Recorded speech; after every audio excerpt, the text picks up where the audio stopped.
tens of thousands of lives in car crashes and vehicle crashes every year, and 2/3 of those are due to aggressive driving. The leading cause of death for our children, the leading cause of death for our teenagers and for our young adults, devastating families. And there's a social cost there as well that we all pay for.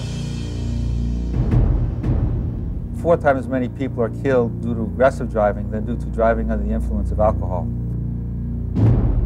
Sadly, we are all too often jarred by the tragic news of natural or man-made disasters, calamities of such outrageous proportions that the loss of life and property takes our breath away.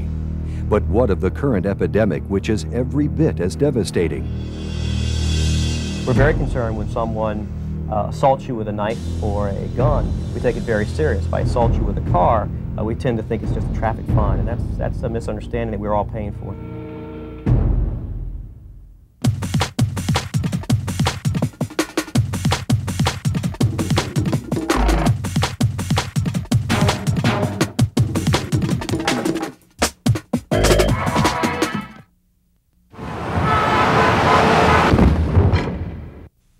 Every year we lose tens of thousands of lives in vehicle crashes. An astonishing 2/3 of those are due to aggressive driving. Yes, you heard right, aggressive driving, not drunk driving. While drunk driving continues to be a deadly problem, we need to take better notice of the aggressive driver.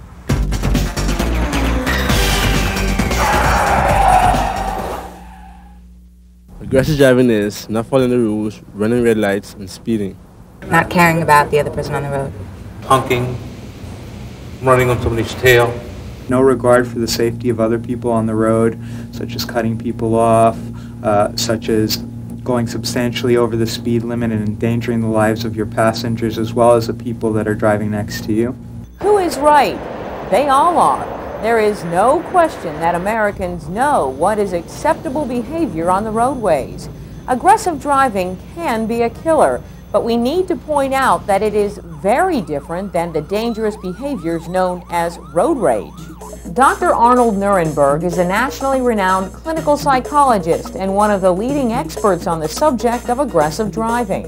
He has authored several books, appeared on television, and as an expert witness before the United States Congress. Aggressive driving can include speeding, tailgating, cutting dangerously in front of somebody, whereas road rage involves felonious activities such as firing a weapon, brandishing a weapon, and so forth. According to the National Highway Traffic Safety Administration, an aggressive driver is one who operates a motor vehicle in a manner that endangers or is likely to endanger persons or property. Characteristics of aggressive driving behavior include high-risk driving that lends itself to drinking and driving, speeding, and driving unbelted, high frustration levels and venting these frustrations on the road. Aggressive driving means little concern for other motorists, disobeying traffic laws, following too closely, weaving in and out of traffic, and making obscene gestures at other anonymous drivers and pedestrians who seem to get in your way when you are rushing to your destination. Unfortunately, aggressive drivers seldom consider the consequences of their actions. So, who are these aggressive drivers? We went in search of answers, and here's what you told us.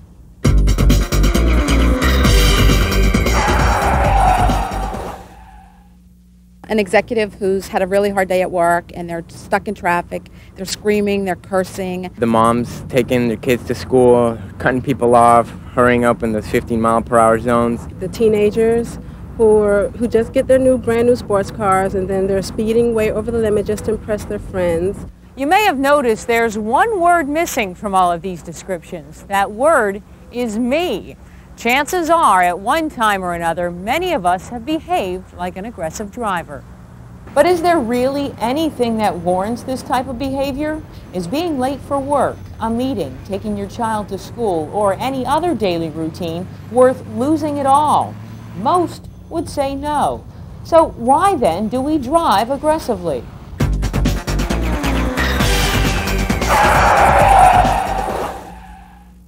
They drive aggressively because they're late for meetings. I would say that's the #1 reason. They're usually probably late trying to get to work or to wherever they're supposed to be going. The roads are so congested they can't get there, so they're afraid they're going to get in trouble when they get there, so they have to drive fast. The traffic is very congested, and that makes people very impatient. They bring their problems into the car with them, and I think that a lot of things that may be bothering them, they take out on the road. We know that life is stressful, and we all tend to be overscheduled and anxious to get to our destination. Unfortunately, if we're impeded in any way, we tend to use our car as a weapon to express our frustration, and that's dangerous. Anger and driving. It's a deadly but very common combination. An astonishing percentage of motorists say they are angry most or all of the time while driving.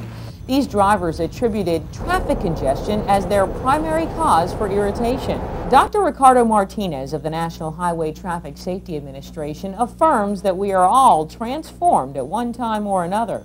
There is some differences about how we behave behind the wheel with that, anonymity behind the wheel that we wouldn't do in the real world. Well, I think a car provides a higher level of privacy than we have in the real world, and different standards of behavior apply.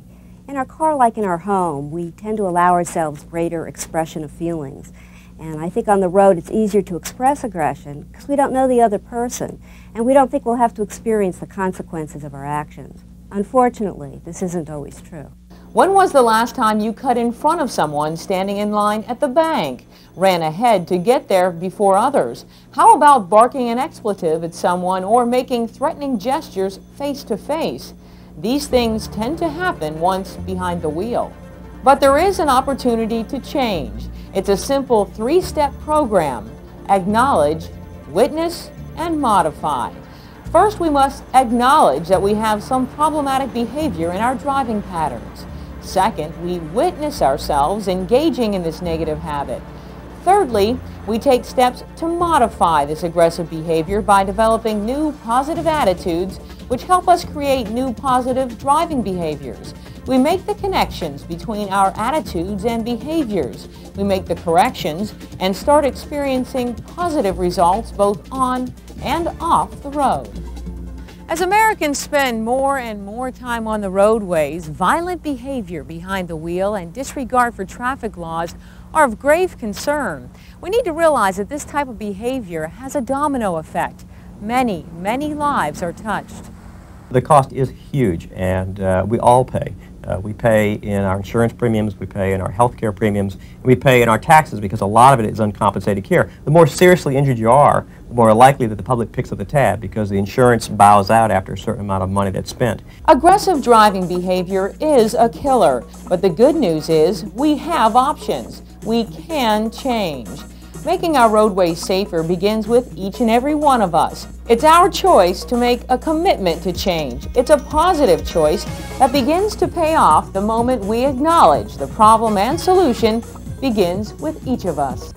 Hello, I'm Carlos Pagan. Welcome to Roadrageous, a comprehensive educational program designed to help all of us, drivers, passengers, and pedestrians, become aware of how our aggressive driving behaviors and attitudes impact safety and health on and off the roadways, and what we can all do to make positive changes.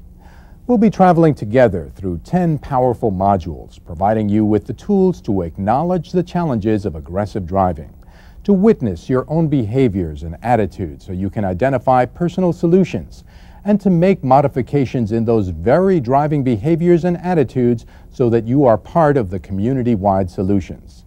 You'll come away empowered to change and ignited to start. We'll be guided by 10 objectives for change. Here they are, the keys to the ignition. Module 1. Participants will learn how to understand aggressive driving and how to measure their own driving aggressiveness. Module 2. Why it's necessary to develop inner standards of driving behavior. Module 3. How to eliminate harmful negative driving attitudes. Module 4. How to develop and strengthen positive driving attitudes. Module 5. Participants will learn how to observe their own driving and to use those observations to improve driving skills. Module 6. How to deal with aggression from other drivers, as well as their own aggressive driving behavior. Module 7, how to become less self-centered and aggressive, identifying more with the needs of the driving community. Module 8, how to analyze traffic situations and to recognize the choices that can determine the outcome of those situations. Module 9, how to understand the basic facts and solutions to impaired driving, DUI, anger, advancing age, inexperience, fatigue, drugs, and medication. And in Module 10, participants will learn how to realize the need for a program of lifelong driver self-improvement. Denise Carroll just got us started on Module 1, how to understand aggressive driving and how to measure our own driving aggressiveness. We've heard from experts and we've heard from you. Looking at aggressive driving as a collection of behaviors and attitudes helps us to change. It's not about labeling a person, but making adjustments in how we think, behave, react. Two important concepts for this module and throughout this course are the ideas of a driving community and anonymity. We need to acknowledge that the driving community is not just about the physical boundaries of roads, vehicles, drivers, and passengers, but also about the connections between roadways and where they lead. Each time we drive or are driven to our destinations, we encounter others with similar and sometimes competing agendas.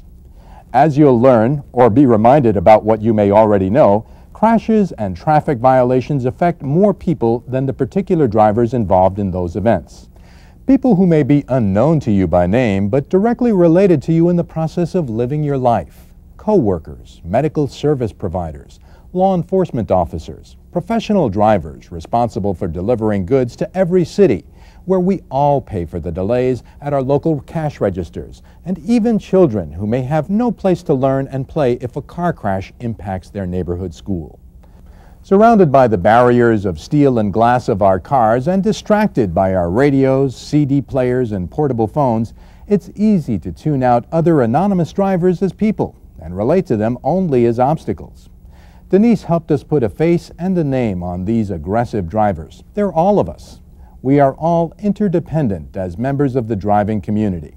When we become angry and annoyed by other people's negative driving behaviors and attitudes, it's a good time to look closer to home, to ourselves, and to humanize that other anonymous driver as a person just like you and me, rushed, harried, and maybe not thinking about anyone else either. Denise helped us to look at the tools we all need to make positive changes. We need to recognize that it is a choice. That's the wonderful part about understanding behavior and attitudes. We have the power to change ourselves.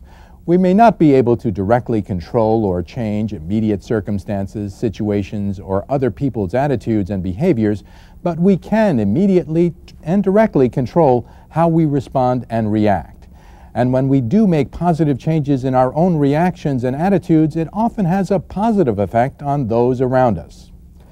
In the driving community, this translates to common courtesy. Think about how good it feels when someone lets you cut in front of them, the friendly look as you pass each other versus the angry glare when we compete with each other for road space. In fact, driving is not a competition.